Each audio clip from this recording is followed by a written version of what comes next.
PMA का जो एक दिन है, अगर आपने देखने वाली खवातीन को एड्रेस करना, वो एक दिन होता कैसा है? 4 से 6 घंटे मिलते हैं सोने के लिए और उनमें से भी समटाइम्स अगर सुबह कितने बजे? सुबह कब होती है? सुबह 4 बजे। 4 बजे हमारा मॉर्निंग फॉल इन होता है। जैसे सूरज निकल रहा है? जी, जी, उस वक़्त सूरज उगते टाइम और फिर हमारी वहाँ पे जो है ना फॉलन होता है, एक असेंबली एरिया होता है, वहाँ पे हम सब इकट्ठे होते हैं, हम सब अल्लाह ताला का ज़िक्र करते हैं। एक बंदा वो नारा मारता है, वो कॉशन देता है, कैडेट्स, जी, ओह शॉट, फिर ठा है। इसी तरह ही होता है। सही है। नहीं, पहले अल्लाह ताला का ज़िक्र होता है, अल्लाह ताला का नाम लिया जाता है। उसके बाद फिर हम जो है ना अपनी फिजिकल एक्टिविटी करते हैं, फिर हम नमाज पढ़ते हैं, यानी नमाजें पांचों वक्त की वहाँ पढ़ते हैं। और आपके पास कोई अपॉइंटमेंट थी पीएमए में?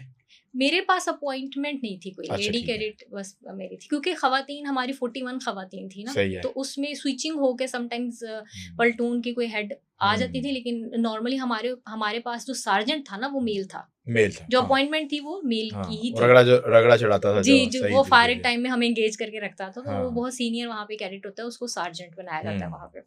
सार्जेंट वो होता है कि जो बहुत टफ और बड़ा रोबदार और बड़ा जो है ना जलाली किस्म का कैडेट होता है, उसको वो यूजुअली मानते हैं जो फिजिकली भी बहुत फिट हो।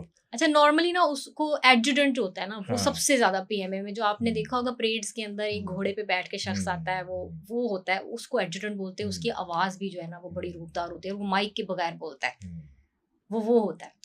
तो सार्जेंट आप समझ लें कि जैसे एक मॉनिटर होता है, वो हमें एटिकेट सिखाता है, हमें खाने पीने के तरीके सिखाता है, हमें एकेडमी की ओरिएंटेशन देता है, हमें कोई इशू आता है एकेडमी में समझ नहीं आती तो हम उससे बात करते हैं, वो फिर हमें इस तरह से काउंसलर की तरह। हाँ जी, एग्जैक्टली। अच्छा, जो ये फिजिकल रगड़ा है, खवातीन का भी उसी तरह ही फिजिकल रगड़ा है कि फीमेल कैडेट्स का, कि थोड़ा सा हाथ जो है ना हौला रखते हैं? बिल्कुल हाथ हौला नहीं रखते। क्या रगड़ा लगा आपको ऐसा कि जब आपको उस टाइम में नानी दादी याद आ गया आपने को कि मैं गलत आ गई हूँ? हमारा एक टेस्ट होता है वहाँ पे, माइल टेस्ट होता है। Mile test one mile test होता है। और कितने दिन में भागना होता है वो? वैसे मुझे एग्जैक्टली टाइम नहीं याद, but I think I'm not sure। थोड़ा टाइम होता है, ठीक है। तो उसमें ये होता है ना कि अगर आपने वो क्लियर नहीं किया और आपने बाकी सारा कुछ कर भी लिया ना, तो आप रेलीगेट हो जाते हैं, आप पास आउट नहीं हो सकते। और ये कितने महीने के बाद माइल टेस्ट, पहली अटेम्प्ट कितने महीने के बाद होती है ये? माइल टेस्ट आपका शुरू से ही स्टार्ट हो जाता है। अच्छा, ठीक है। उसमें ही आपका बेंचमार्किंग सेट हो जाती है कि इस प्लटून में से किसका कितना कितना टाइम है। सही है। लेकिन माइल टेस्ट के बारे में आपको खूबसूरत बात बताती हूँ कि इसमें ना मेंटल एंड्योरेंस और फिजिकल एंड्योरेंस दोनों ही टेस्ट होते हैं। सही है। हमें ये सिखाया जाता है कि everything is in your mind. अगर आप उसको मुश्किल समझोगे ना, आपकी बॉडी भी नहीं मूव करेगी। अगर आप समझोगे कि ये चीज आसान है, मैं कर लूंगा या कर लूंगी, इस बिलीव के साथ आप कर जाओगे। तो माइल टेस्ट जब आप क्लियर करते हो ना, वो बैरियर ब्रेक होता है आपका, वो फियर निकलता है आपके अंदर से कि यस, अगर आपने वो कर लिया तो you can do anything else.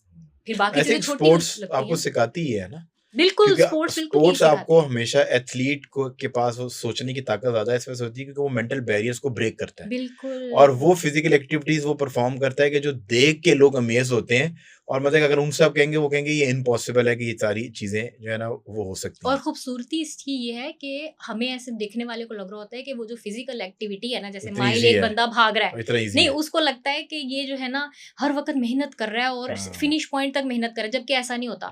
शुरू में एक थोड़ा सा पोर्शन होता है, एक तिहाई, उसमें उसे मेहनत करनी पड़ती है, वो एफर्ट करता है, फिर वो फ्लो में आ जाता है और बॉडी अडेप्ट कर लेती है ना। yes! एक बॉडी की तो कमाल ये है कि उसको जितनी मर्जी एक्सट्रीम आप पेन दे दें, एक टाइम के बाद वो अडेप्ट कर लेती है, वो पेन महसूस होना बंद हो जाती है। और वो जब आप फ्लो में आते हैं ना, ये आपको लाइफ का लेसन सिखाता है कि अगर आप लाइफ में किसी भी हार्डशिप से गुजर रहे हैं ना, उसमें अगर आप फ्लो अचीव कर लेते हैं ना, तो then you will just flow like a water effortlessly.